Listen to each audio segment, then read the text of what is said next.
Let's recall that the derivative of a function f of x at a point A is the instantaneous rate of change of the function at that point. As a limit, it can be expressed like this, which can be interpreted geometrically as a limit of slopes of secant lines. The tangent line of the function at A is defined to be the line passing through the point A, f of A, whose slope is equal to the limit, if the limit exists. If it doesn't, then the function has no tangent line at that point. Note that this definition doesn't allow for a vertical tangent line to be a true tangent line. Let's take an informal look at this limit. Loosely speaking, it means that f prime of A is almost equal to the difference quotient. If we rearrange the terms, we get this expression, which means that the new function g of h is almost a linear function in h. But g is just f shifted to A, so this is just saying that near A, f of x is almost a linear function.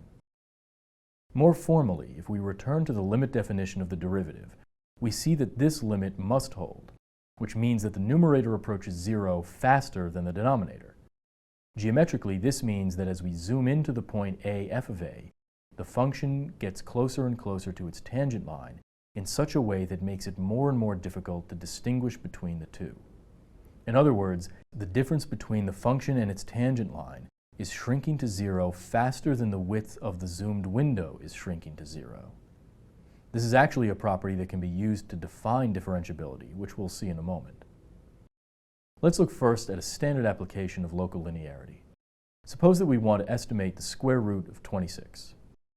We know that f of x equals the square root of x is differentiable on the interval from 0 to infinity, and thus we can approximate its values near any positive value of A by values of its tangent lines near A. Let's let A equal 25. Then for small values of h, f of 25 plus h is roughly h times f prime of 25 plus f of 25, which we can rewrite as h times 1 over 2 square root of 25 plus square root of 25. When we let h equal 1 and simplify, we get square root of 26, approximately 5.1. Of course, this estimation gets better as h gets smaller.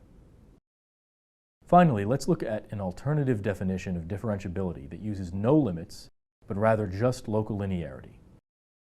Saying that a function f of x is differentiable at x equals a means that there's a function phi of x that's continuous at x equals a, such that f of x equals f of a plus phi of x times x minus a. The value phi of a is the derivative of f at a. In symbols, f prime of a equals phi of a. It's worth noting that in general, f prime of x is not equal to phi of x. This definition has several advantages. First, it provides a very good basis for generalizing differentiability to multivariable functions. It also defines differentiability using continuity rather than limits. You might object that we defined continuity in terms of limits, so this definition still relies on them. But rest assured that continuity can also be defined without using limits, even though we won't talk about that here. As one example of the use of this definition, let's show that f of x equals the absolute value of x isn't differentiable at x equals 0.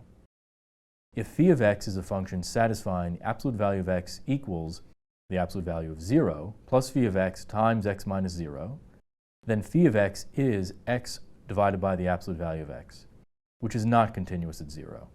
So there's no continuous function satisfying the condition for differentiability. By the alternative definition, the absolute value of x is not differentiable at 0. We can also see this by zooming into the point 0, 0. No matter how far we zoom, the graph never starts looking like any line.